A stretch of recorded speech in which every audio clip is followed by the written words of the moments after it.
नमस्कार, आप सभी का स्वागत है अन्नदाता कार्यक्रम में। आपके साथ मैं हूं सोनाली सिंह।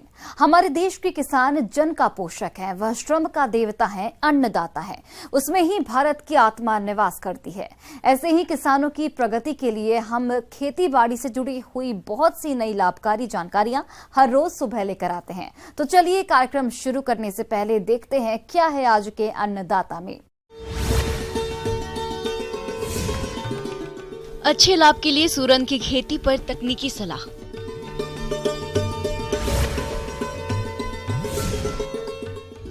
ग्लोबल वार्मिंग का फसलों में प्रभाव।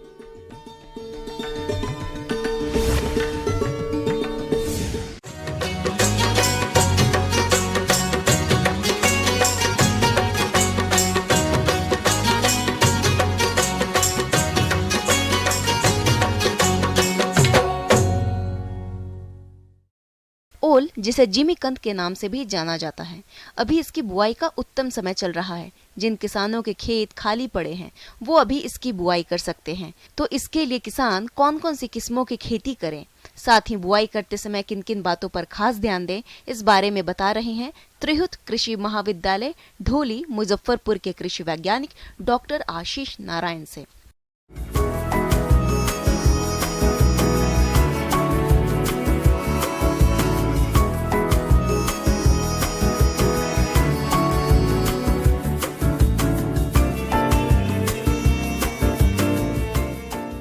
हमारे किसान भाई जो ओल का उत्पादन करना चाहते हैं, ये ओल के उत्पादन के लिए अभी उपयुक्त समय है।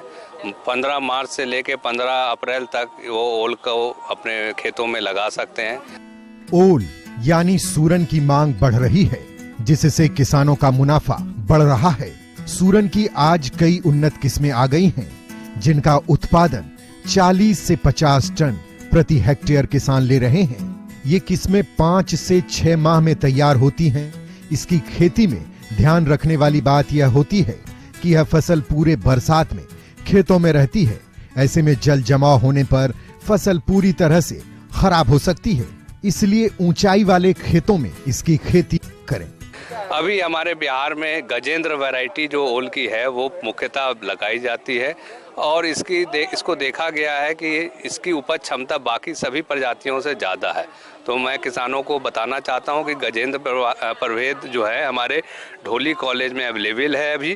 तो अगर किसान भाई लेना चाहते हैं तो वहां से आके ले सकते हैं। इसको लगाने के लिए हमने यहाँ पे ओल के बीजों को रखा है। लगभग ये आधा किलो से 1 किलो तक के बीजों का इस्तेमाल करके वो अधिक से अधिक उपज ले सकते हैं। हमने अनुसंधान से ये पाया गया है कि अगर बड़े कंदों को लगाया जाता है तो उससे अधिक उत्पादन नहीं हो पाता है। तो उसके लिए हम लोग को क्या करना है कि ओल के कंदों को इस तरीके से काटेंगे कि उसका मध्य का जो भाग है वो उसके सभी भागों में आ जाए, बराबर आ जाए, जिसकी वजह से क्या होता है कि और उसका एक टुकड़े का वजन आधा किलो से ज़्यादा हमें नहीं रखना है। हमारे किसान भाई जब इसको छोटे छोटे टुकड़ों में काटेंगे आधा किलो के, तब उसको खेत में लगाने से पूर्व वो गोबर का ताज़ा घोल बनाएंगे और उस गोबर के ताज़ा घोल में 2 दवाइयाँ, या तो ट्राइकोडर्मा 5 ग्राम प्रति किलो बीज के हिसाब से, या बेविस्टीन के नाम से एक दवाई आती है, उसको 5 ग्राम प्रति किलो 2.5 ग्राम प्रति किलो के बीज के हिसाब से उसको उपचारित करके खेतों में लगाएंगे। और इसके लिए जो जमीन की जो आवश्यकता है, बलुई दोमट मिट्टी जिन किसानों के खेत हैं वो इसको अपने खेतों में लगा सकते हैं। इसकी खेती में दूरी बहुत महत्वपूर्ण है। 2 तरीकों से इसकी खेती कर सकते हैं। पहला तरीका है गड्ढा विधि और दूसरा तरीका है नाली विधि।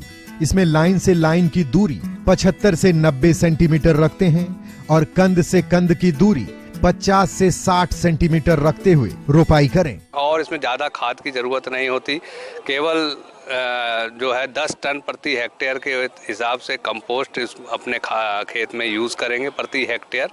और उसमें जो है 80 नाइट्रोजन, फास्फोरस और पोटास का प्रयोग करके वो अब इसको 40 से 50 टन प्रति हेक्टेयर के हिसाब से इसकी उपज ले सकते हैं। इन पोषक तत्वों की पूर्ति के लिए गोबर की खाद के अलावा यूरिया 128 किलोग्राम, डीएपी 132 किलोग्राम और एमओपी 136 किलोग्राम देने की जरूरत होती है।